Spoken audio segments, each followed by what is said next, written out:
selamat malam. Perkenalkan, nama saya Aditya Putra. Nama saya Sigit Rohyana. Nama saya Gilang Mansaputra. Nama saya Stefanus Imanuel Steve. Kami dari kelompok 4 ingin mempresentasikan pertemuan 7 dan 8 yang mengenai tentang histogram, poligon, dan kurva O'Keefe, serta min, yaitu ukuran tendensi sentral yang penting dalam statistik.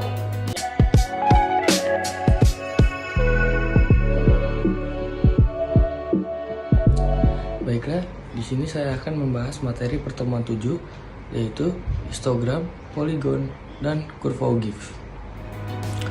Histogram, poligon, frekuensi, dan kurva O'Keefe adalah alat visualisasi data yang sering digunakan dalam analisis statistik. Dalam presentasi ini, kita akan menjelajahi definisi, cara pembuatan, dan interpretasi dari ketiga alat visualisasi data tersebut. Yang pertama, histogram. Definisi dan pembuatan. Definisi, histogram adalah grafik batang yang menampilkan distribusi frekuensi dari suatu data numerik. Untuk membuat histogram, data harus dikelompokkan ke dalam interval yang sama besar. Kemudian, frekuensi untuk setiap interval dihitung dan ditampilkan sebagai tinggi masing-masing batang. Berikutnya, poligon frekuensi. Definisi poligon frekuensi adalah grafik yang menghubungkan titik-titik frekuensi dari setiap kelas data dengan garis lurus. Setiap titik pada grafik menunjukkan frekuensi data yang berada pada interval tertentu. Pembuatan. Untuk membuat poligon frekuensi, data harus dikelompokkan ke dalam interval yang sama besar, seperti pada histogram. Kemudian, frekuensi untuk setiap interval dihitung dan titik-titik frekuensi tersebut dihubungkan dengan garis lurus. Contohnya, poligon frekuensi dapat digunakan untuk menampilkan distribusi tinggi badan siswa, di mana setiap titik mewakili frekuensi data dalam rentang tertinggi badan tersebut. Poligon frekuensi berguna untuk membandingkan distribusi data antar kelompok, mengidentifikasi perubahan data dalam distribusi data dari waktu ke waktu, serta memeriksa kecocokan distribusi data dengan model teoritis tertentu. Kurva O'Keefe. Definisi kurva O'Keefe adalah grafik yang menampilkan distribusi kumulatif dari data. Setiap titik pada kurva menunjukkan jumlah kumulatif data yang berada di bawah atau sama dengan nilai tertentu. Untuk membuat kurva O'Keefe, data harus diurutkan dari yang terkecil ke yang terbesar. Kemudian, frekuensi kumulatif untuk setiap nilai data dihitung dan diplotkan pada grafik.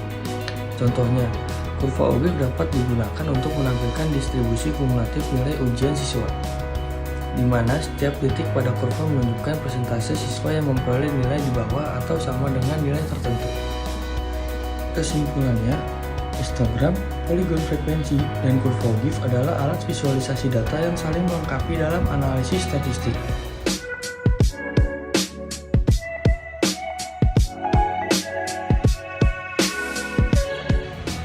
Di sini saya akan membacakan pertemuan 8 dengan materi MEAN, ukuran tendensi sentral yang penting dalam statistik.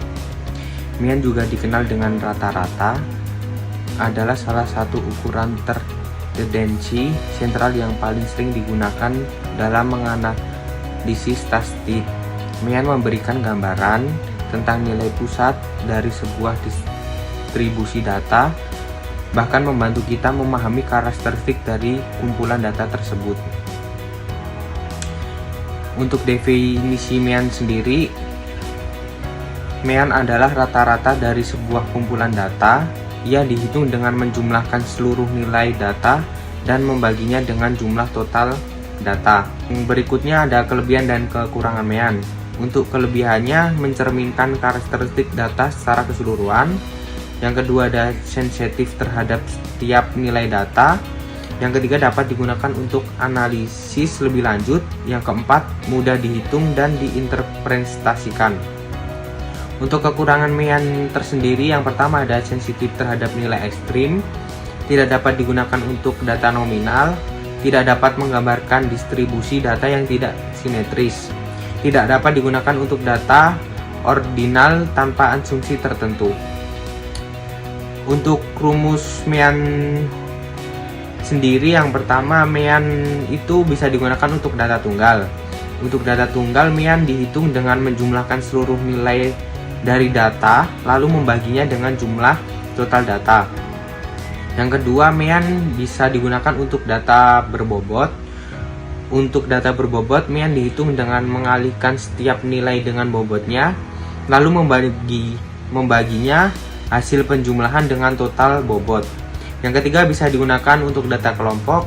Untuk data kelompok, MEAN dihitung dengan mengalihkan nilai tengah setiap kelompok dengan frekuensinya, lalu membagi hasil penjumlahan dengan total frekuensi. Berikut teman-teman bisa dilihat untuk contoh perhitungan MEAN sendiri. Ada contoh 1, contoh 2, contoh 3. Teman-teman bisa pahami sendiri. Untuk contoh satunya data tunggal. Diketahui data nilai ujian 80, 85, 90, 75, 82. Maka MEAN itu 80 ditambah 85 ditambah 90 ditambah 75 ditambah 85. Dan dibagi 5 itu 5 jumlah keseluruhan dari data tersebut, sama dengan 82. Teman-teman bisa lihat juga untuk contoh nomor 2 dan contoh nomor 3-nya. MEAN untuk data nominal, ordinal, interval, dan rasio. Untuk data nominal sendiri, MEAN tidak dapat dihitung untuk data nominal karena nilai-nilai dalam skala nominal tidak memiliki urutan atau jarak yang bermakna. Data ordinal, MEAN dapat dihitung untuk data ordinal, namun harus dengan asumsi jarak antar nilai ordinal sama. Median biasanya lebih tepat digunakan untuk data ordinal. Yang ketiga, data interval dan rasio. MEAN dapat dihitung dengan mudah untuk data interval dan rasio karena memiliki jarak yang bermakna antar nilai. MEAN adalah ukuran tendensi sentral yang paling sering digunakan untuk kedua jenis data ini. Penggunaan MEAN itu sendiri dalam analisis data, di situ ada perbandingan, perhitungan, prediksi, inferensi. Untuk perbandingan sendiri, MEAN digunakan untuk membandingkan karakteristik pusat dari 2 atau lebih distribusi data. Yang kedua ada perhitungan tadi. MEAN menjadi dasar untuk perhitungan statistik lain seperti varian, standar, deviasi, dan koefisiensi koreksi. Yang ketiga ada prediksi. MEAN digunakan sebagai titik awal untuk analisis regresi dan peramalan dalam permodelan data. Yang keempat ada inferensi.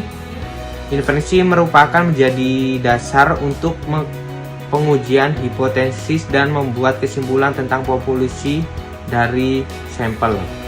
Untuk faktor-faktor yang mempengaruhi MEAN, yang pertama ada nilai ekstrim, ukuran sampel, dan distribusi data. Untuk kesimpulan MEAN sendiri, MEAN menjadi salah satu ukuran tendensi sentral, memiliki peran penting dalam analisis statistik deskripsi. MEAN juga dapat memberikan gambaran umum tentang karakteristik kumpulan data. Mungkin sekian presentasi yang dapat kami sampaikan, kurang lebihnya mohon maaf. Wassalamualaikum warahmatullahi wabarakatuh.